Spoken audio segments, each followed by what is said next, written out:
pedimos rechazar la indignidad de Sánchez con respecto a la bajada de las penas por los delitos de sedición. Porque esa bajada es a cambio de votos y porque desde Aragón deberíamos mandar un mensaje unánime de un no a rebajar la sedición para beneficiar a aquellos que quieren romper España. Iba a ser una gran oportunidad para que el señor Lambán, hombre de Estado donde los haya, pudiera posicionarse de manera clara y no solo en Twitter.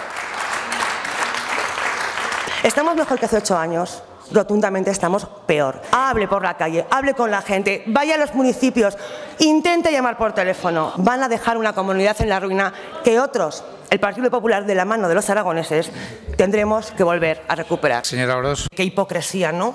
En el debate de Lambán se hablaba del diálogo y ustedes han pasado el rodillo sin ningún tipo de miramiento.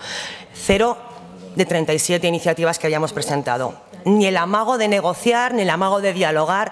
La verdad es que se les ve por los gritos, por la situación, cada vez más nerviosos, cada vez más débiles y sobre todo cada vez más sectarios.